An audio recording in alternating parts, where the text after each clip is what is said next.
A questão que está aparecendo na sua tela é uma questão que envolve o assunto de conservação da quantidade de movimento. Essa questão caiu num concurso da SpaceX, Escola Preparatória de Cadetes do Exército, do ano de 2011, e é uma questão bastante interessante para a gente mostrar para vocês um dos eventos clássicos onde ocorre a conservação da quantidade de movimento, que é no caso de disparo de projéteis. O texto da questão diz o seguinte: um canhão inicialmente em repouso, de massa igual a 600 kg, dispara um projétil de massa igual a 3 kg com uma velocidade horizontal de 800 metros por segundo. Desprezando todos os atritos, podemos afirmar que a velocidade de recuo do canhão é igual a quanto? Então, desprezando, vamos lá, desprezando todos os atritos, podemos afirmar que a velocidade de recuo do canhão é de quanto? Muito bem, o problema já está dizendo que o canhão vai recuar. Por que que ele vai recuar? Porque a quantidade de movimento tem que se conservar. E por que que isso vai acontecer? Porque o projétil que vai ser disparado para um lado, ele avança horizontalmente porque uma força age sobre ele. Só que essa força que age sobre ele também age no canhão no sentido oposto. Vamos colocar o desenho que eu já preparei aqui para vocês. Essa é a situação que o problema está apresentando para a gente. Então, tem um canhão. Inicialmente, esse projétil está alojado no interior do tubo do canhão. Quando a carga explosiva é detonada, há uma violenta expansão dos gases e a força resultante dessa violenta expansão dos gases empurra o projétil para frente, mas também empurra o canhão para trás. Então, o projétil sofre um impulso dessa força e o canhão também sofre um impulso dessa força, só que no sentido oposto. Como antes do disparo do projétil a quantidade de movimento é igual a zero, porque o sistema está em repouso, então depois a quantidade de movimento somada também vai ser igual a zero. Tá, ok? Então, muito bem.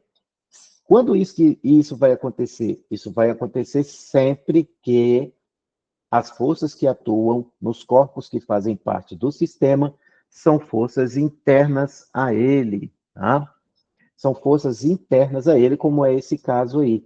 São forças trocadas entre os corpos, isolados externamente, né? Isolados do ambiente externo, então a gente diz que a quantidade de movimento se conserva. Esse é um dos eventos clássicos, onde a gente diz que a quantidade de movimento se conserva. Mas existem outros. A detonação de cargas explosivas, como é o caso de granadas, e também nas colisões, e todos os tipos de colisões isoladas de forças externas, a gente diz que a quantidade de movimento se conserva sempre, tá ok? Muito bem. Como eles vão receber o mesmo impulso, a força que o projétil recebe no mesmo intervalo de tempo que o canhão também recebe a mesma força, eles vão acelerar, um para a direita e outro para a esquerda. O impulso é o mesmo. Então, o que que vai acontecer? Vai acontecer que, como resultado dessa força mútua, então um vai para um lado e o outro vai para o outro. Só que, como a massa do canhão é muitas vezes maior do que a massa do projétil, então ele vai se deslocar para a esquerda, ele vai recuar com uma velocidade menor. Quantas vezes menor? Quantas vezes maior for sua massa em relação ao projétil. Quer ver só? Vamos resolver essa questão utilizando a conservação da quantidade de movimento. Então, como as forças que atuam são internas ao sistema, então a gente pode dizer que a variação da quantidade de movimento é igual a zero. Dizer que a variação da quantidade de movimento é igual a zero é dizer que a quantidade de movimento depois é igual à quantidade de movimento antes. Antes e depois do quê? Antes e depois do disparo do projétil. Tá? Antes do disparo do projétil, está tudo em repouso. Então, depois, a soma da quantidade de movimento vai ser igual a zero. Você vai ter a quantidade de movimento do projétil, mais a quantidade de movimento do canhão. Somando isso vetorialmente, tem que dar igual a zero. Então, vamos lá? A quantidade de movimento depois tem que ser igual a zero. Só que depois do disparo, você tem a quantidade de movimento do projétil mais a quantidade de movimento do canhão. Então, você vai ter a quantidade de movimento do canhão depois, mais a quantidade de movimento do projétil depois, tem que ser igual a zero. A quantidade de movimento do canhão depois é igual ao negativo da quantidade de movimento do projétil depois. Então, a massa do canhão vezes a velocidade do canhão tem que ser o negativo da massa do projétil vezes a velocidade do projétil. E aí eu queria que vocês observassem, olha, esse produto está dizendo que massa e velocidade são inversamente proporcionais. Então, quanto maior for a massa do canhão, menor será a velocidade. E aí até fica fácil de você analisar, quer ver só? Olha lá, vamos lá em cima.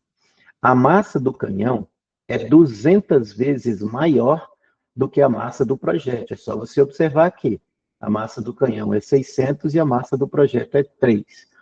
Então, o que acontece? Se a massa do canhão é 600 quilogramas e é 200 vezes maior do que a massa do projétil, a velocidade do canhão de recuo dele tem que ser 200 vezes menor. Então, a velocidade dele, se a velocidade do projétil foi 800, 200 vezes menor é 4. Então, assim, a resposta já é 4. Tá vendo? Agora, olha como isso vai sair naturalmente dos cálculos que a gente está fazendo aqui embaixo. Bom, eu quero saber, então, qual é a velocidade de recuo do canhão. Vai ser o negativo da massa do projétil vezes a velocidade do projétil sobre a massa do canhão. Sobre a massa do canhão. Então, olha só, colocando os valores, olha só o que vai ficar para você. Menos a massa do projétil. A massa do projétil é 3. A velocidade do projétil é 800. Dividido pela massa do canhão, que é 600. Então, olha aí como ficou. Isso aqui divide por 3 dá 1, isso aqui dá 200. Olha o que eu falei que é 200 vezes menor. Então, a velocidade do canhão é de menos 4 metros por segundo. E essa aqui é a resposta da questão que já está gabaritada. Resposta. Então, uma questão bastante tranquila de se resolver, utilizando a conservação da quantidade de movimento. Cálculo simples.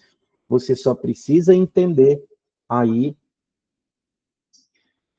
quando que a gente tem, então, a conservação da quantidade de movimento. Sempre que houver apenas forças internas, ok? Então, 4 metros por segundo, o sinal negativo que ficou lá embaixo está indicando que é contrária à orientação positiva que nós adotamos aí para a trajetória. Nós adotamos positivo nesse sentido aqui, ok? Nós adotamos positivo nesse sentido. Eu vou anotar aqui também, olha só, que esse projétil ele vai para frente, então, com uma dada velocidade, e o canhão recua com uma dada velocidade. Então, aqui você vai ter a velocidade do projétil depois do disparo, e aqui você vai ter a velocidade do canhão depois do disparo. Então, é isso que vai acontecer, tá ok? É isso aí. Questão resolvida, questão gabaritada, questão morta, questão sepultada.